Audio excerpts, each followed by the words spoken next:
Top quality और consistent performance के लिए सिर्फ सिल्वर पंप। टॉप क्वालिटी और कंसिस्टेंट परफॉर्मेंस के लिए सिर्फ सिल्वर पंप, नाम याद रखना। ज्या दिवसापासून आरोपी न्यायालयीन कोठडीत आहेत, आरोपी न्यायालयीन कोठडीत आहेत त्या दिवसापासून प्रत्येक दिवसाची ज्या दिवशी कर्मचारी त्याच्यात डोईफोडे, सानप, अजून काही कर्मचारी आहेत, तुम्हाला दिवसाची आणि तारखेसकट मी तुम्हाला लिहून माहिती दिलेली आहे की कशा प्रकारे आरोपींना जेलमध्ये मदत केली जात आहे आणि प्रशासनातले लोक ही मदत करत आहेत, का करत आहेत, कशामुळे करत आहेत, किंवा ही मदत करायला ह्यांना शासनातला कुठला बडा माणूस मदत करतोय का हे कळत नाही आहे।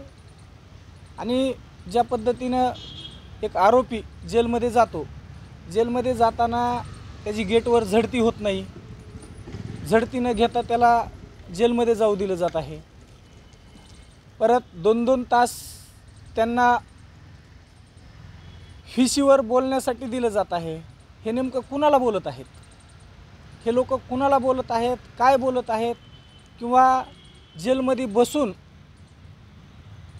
त्यांच्या केसचं बाहेरचं नियोजन लावत आहेत किंवा काय करत आहेत। त्यांना गुप्त रूममध्ये CCTV बंद करून त्यांची चर्चा होती, तिथं बाहेरच्या लोकांना त्यांना भेटी दिल्या जात आहेत, वेगवेगळे प्रकार तिथं घडत आहेत। बरोबर ड्राफ्ट तयार केलेला आहे, ती तक्रार आम्ही जेल प्रशासनाला देणार आहेत आणि त्याच्यावर काही कारवाई होती का ते बघणार आहेत। मला तर वाटते तक्रार देण्यापेक्षा जेल प्रशासनाने स्वतः चौकशी केली पाहिजे, कारण जे मुद्दे मी तुम्हाला दिलेले आहेत ते त्यांच्या जेलमधले आहेत आणि प्रत्येक जागेवर CCTV आहे।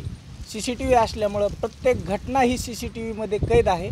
ज्या त्या वेळेनुसार आपण त्यांना शोधण्यासाठीही त्यांना वेळ लागणार नाही, कारण आपण तारीख आणि वेळ ही आपण त्या तक्रारीत दिलेली आहे, तुम्हाला दाखवली आहे, त्याच्यात वेळ दिलेली आहे। त्यामुळं प्रशासनाला जास्त वेळ लागणार नाही आणि तक्रारीची वाट प्रशासनाने बघू नये की आमची तक्रार येईल किंवा आम्ही तक्रार करावी। प्रत्येक गोष्टीतच आम्ही कुठवर तक्रारी करणार आहे। कारवाई नाही झाली तर मग नेमकं कोणाकडे पाठपुरावा करणार? आम्ही CCTV मागवणार आहोत आणि कारवाई नाही झाली तर आम्ही तक्रार करणार आहोत जेल प्रशासनाकडे।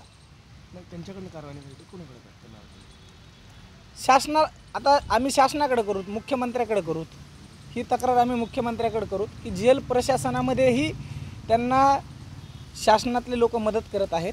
खून होण्याच्या अगोदर पोलीस डिपार्टमेंट मदत करत होतं आणि खून झाल्याच्या नंतर जेलमध्ये ज्यावेळेस आरोपी गेलेत त्यानंतरही जेलमध्ये प्रशासनातले लोक त्यांना मदत करत आहेत।